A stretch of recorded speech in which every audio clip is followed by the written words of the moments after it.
Morning students, आज की video का आगाज़ हम एक्सरसाइज 4.5 से करते हैं, जो कि इस चैप्टर की लास्ट एक्सरसाइज है। Unit number 4 class 7 mathematic book से लिया गया है। आज हम देखेंगे कि ये क्वेश्चंस कैसे हम सिंप्लीफाई करते हैं। इसमें सारे रूल मिक्स यूज़ होंगे, प्रोडक्ट लॉ, कॉशन लॉ और पावर लॉ। ठीक है, तो हम इस क्वेश्चन को देखते हैं। क्वेश्चन मेरे पास लिखा हुआ है पहले से ही, हमने इसको सिंपलेस्ट फॉर्म में लिखना है। तो आप ये देख रहे हैं कि इन दो के बेस जो हैं सेम है। तो जब हम देखते हैं कि बेस सेम होते हैं तो क्या लॉ अप्लाई होता है कि पावर जो है इनकी ऐड हो जाती है। तो हमने क्या करना है, इन दोनों को सेम देखना है। यहाँ पर लास्ट वाला जो है उसके बेस जो है वो सेम नहीं है। ठीक है, इन दो की हम बात कर रहे हैं। तो यहाँ पे क्या हुआ, 5/7 6 + 4 हो जाएगा, और ये वाला जो है एज इट इज़ हम लिख देते हैं 7/5 की पावर 10। ठीक है, तो अब हम क्या करते हैं, इसको हम प्लस कर लेते हैं। तो 5/7 की पावर हो गई 10, और यहाँ पे 7/5 की पावर भी 10। अब आपको याद होगा कि इसी में इसका सेकंड लॉ था कि जब बेस सेम ना हो, एक्सपोनेंट सेम हो, तो फिर क्या करते हैं हम। अब चेक करते हैं कि इसके बेस सेम नहीं है, एक्सपोनेंट जो है वो सेम है। तो देखिए, तो क्या लॉ अप्लाई हो रहा था, ये आपको याद होगा कि हमने इसे सेम करके क्या लिखना है, इस फॉर्म में हमने लिखना है। ठीक है, ये लॉ सही है। हमने इसमें ये दो पावर लॉ के दो पार्ट हमने इसमें अप्लाई किए। ठीक है, अब हम इसे सॉल्व करते हैं। तो क्या होगा बेटा, 5/7 मल्टीप्लाई 7/5 और इसकी पावर क्या हो जाएगी 10। तो अब आप देखिए कि 7 7 से कट हो जाएगा, 5 5 से कट हो जाएगा, तो इसमें क्या बच जाएगा,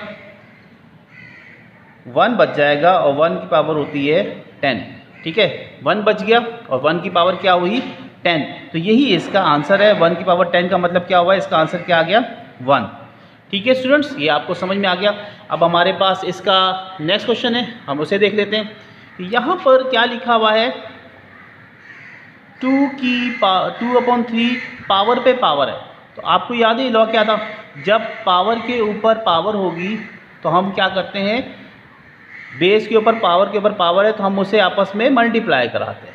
ठीक है, ये आपको याद होगा, हमने पिछली ही एक्सरसाइज में ये सॉल्व किया था 4.4 में। तो अब क्या करना है हमने, 2/3 2 × 3 सही है, डिवाइडेड बाय 2/3 हमने एज इट इज़ इसको रहने देना है। तो ये क्या हो जाएगा 2/3, इधर क्या आ गया 6।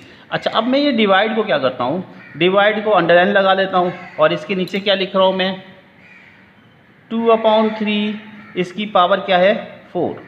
ठीक है, अच्छा, अब इसको इस फॉर्मेट को देखते हुए आपको कॉशन लॉ याद होगा कि कॉशन लॉ में क्या होता था, 2/3 की पावर है 6, तो ये नीचे वाला क्या हो जाएगा माइनस।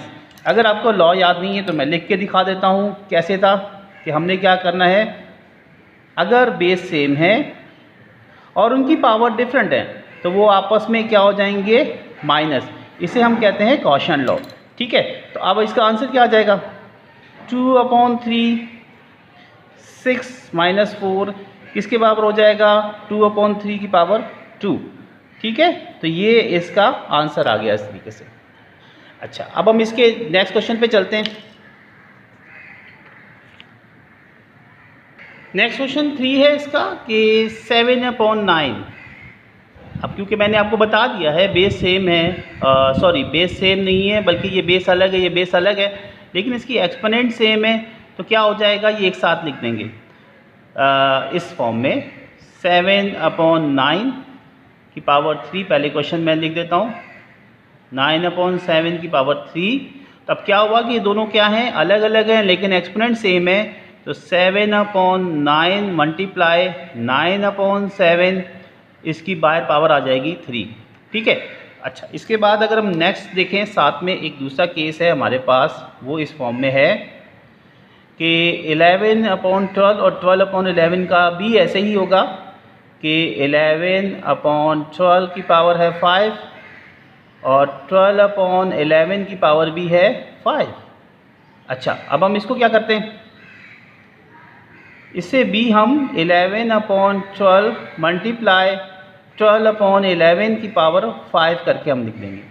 अच्छा, अब क्या होगा कि आप देखें 11 9 9 से कट गया, 7 7 से, यहाँ पे 12 12 से कट गया और 11 11 से, तो इधर बच गया 1 की पावर 3 और यहाँ पर बचता है 1 की पावर 5। 1 को 3 टाइम लिखने से 1 आता है और 1 को 5 टाइम लिखने से भी 1 ही आएगा। 1 + 1 क्या हो जाएगा? 2। तो इसका आंसर आ जाता है 2। नेक्स्ट क्वेश्चन हम इसका देखते हैं, क्वेश्चन नंबर 4। उसे हम पहले कॉपी कर लें। x की पावर 0 प्लस x की पावर 5 प्लस x की पावर -5।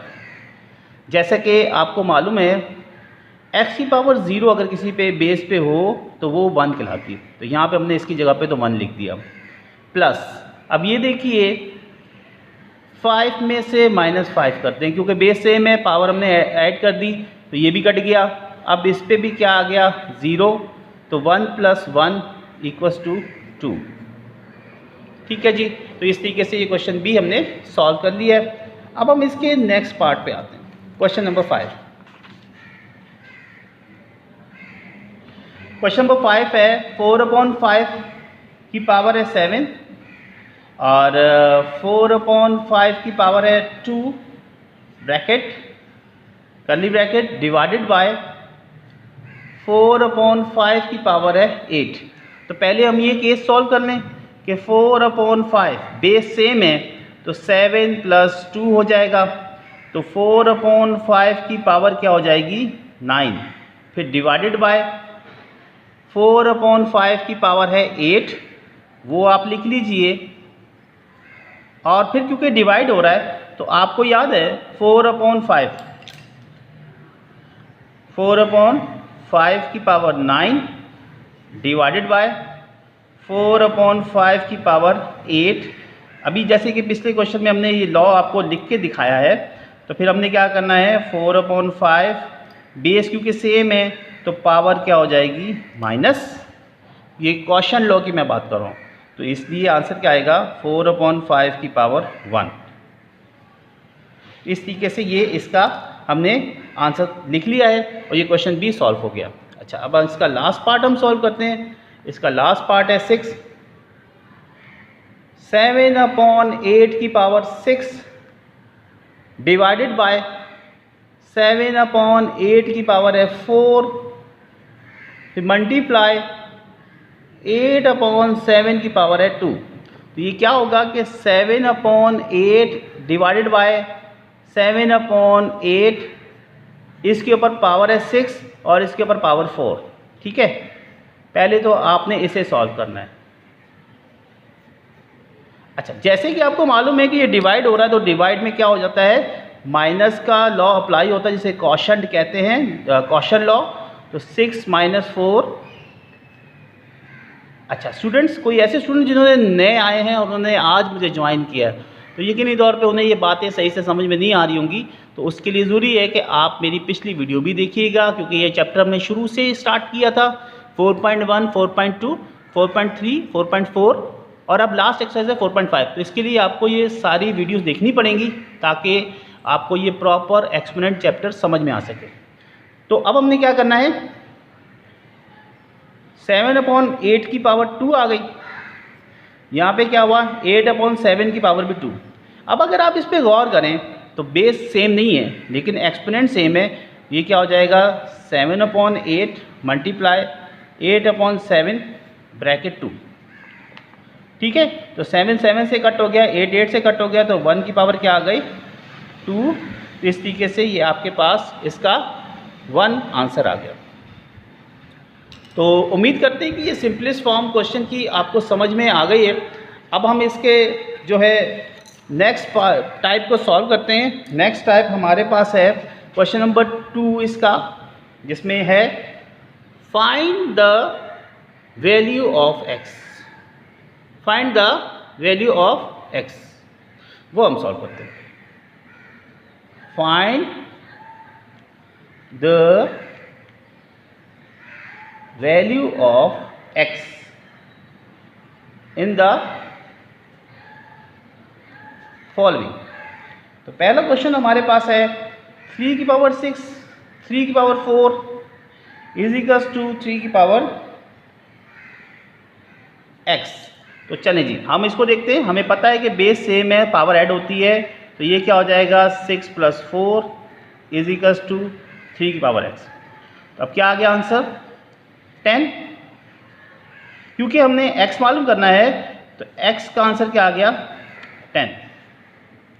ठीक है जी, इस तरीके से हमने इस क्वेश्चन को सॉल्व कर लिया। अब हम इसका नेक्स्ट पार्ट पे आते हैं। सेकंड पार्ट इसका,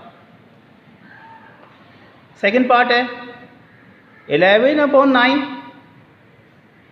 उसकी पावर 8 डिवाइडेड बाय 11/9 उसकी पावर 6 इज इक्वल्स टू 11/9 और हमें 2x मालूम करना है। तो पहले तो देख लीजिए ये बेस डिवाइड हो रहे हैं ना, तो क्या हो जाएगा ये आपस में माइनस हो जाएंगे। जी बिल्कुल सही कह रहे हैं आप। अच्छा जी, अब क्या हुआ 11/9 की पावर 2 आ गई और 11/9 की पावर 2x है। ठीक है जी, अब इसमें क्या हुआ बेस सेम है, ये दोनों कट हो जाएंगे, तो 2 इज इक्वल्स टू 2x आ गया। अब यहाँ पर 2 जो है मल्टीप्लाई हो रहा है, तो फिर x मालूम करने के लिए 2 क्या हो जाएगा 2 से डिवाइड हो जाएगा, तो x का आंसर आ गया 1। ठीक है जी, आसान है ये। अब इसी तरीके से हम इसका थर्ड पार्ट सॉल्व करते हैं। 4/7 की पावर है 3 और ब्रैकेट के बाहर लिखा हुआ है x इज इक्वल्स टू 4/7 की पावर है 9। तो देखिए सबसे पहले 4/7 पावर पे पावर है, तो ये हो जाएगा 3x 4/7 इज इक्वल्स टू 9। ठीक है जी, इस तरीके से वो कर लिया हमने। अब हम क्या करेंगे इसे 4/7 और ये 4/7 ये आपस में कट हो जाएंगे, तो यहाँ पे क्या रह जाएगा 3x इज इक्वल्स टू 9। अच्छा जी, 3x इज इक्वल्स टू 9, क्योंकि हमें x मालूम करना है तो 9 को 3 से डिवाइड कीजिए, तो आंसर आ जाएगा आपके पास इसका 3, क्योंकि 3 × 3 3 3 9। चलिए जी स्टूडेंट्स, अब हम नेक्स्ट पार्ट पे आते हैं। क्वेश्चन नंबर इसका 4 है 1/5 की पावर है x, 1/5 की पावर है 5 इज इक्वल्स टू 1/5 की पावर है 10। तो पहले ये देखिए बेस सेम है, जब बेस सेम होते हैं तो फिर क्या होता है पावर ऐड हो जाती है 1/5 x + 5। तो यहाँ पे क्या है 1/5 इज इक्वल्स टू 10। अब ये क्या हुआ ये कट हो गया, तो x + 5 इज इक्वल्स टू 10। अब क्योंकि ये 5 इधर प्लस हो रहा है ना, उधर जाके माइनस हो जाएगा, तो 10 - 5, तो x की पावर क्या आ गई 5। अच्छा जी, तो उम्मीद करते हैं कि आपको आज की वीडियो पसंद आई होगी। टाइम को हमने मैनेज करते हुए सोचा कि हम 10 मिनट में करा सकें, लेकिन हम इसे नहीं करा सके, टाइम ऊपर हो गया। तो इसमें कुछ स्टेप मैंने बहुत स्पीड से खींचे हैं।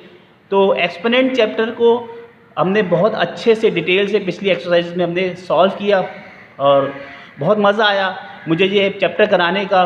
बस आपके व्यूज़ चाहिए, आपकी जो है मुझे आपकी तरफ से रिस्पांस मिलना चाहिए, ताकि आने वाली नई वीडियोस हम और ज़्यादा एनर्जेटिक फॉर्म में और जोश में बना सकें। और उम्मीद करते हैं कि आपको ये पूरा चैप्टर अच्छे से समझ में आया होगा। ज़्यादा से ज़्यादा शेयर करें, दूसरों को भी बताएं, ताकि सबका फ़ायदा हो। God bless you all, thank you so much.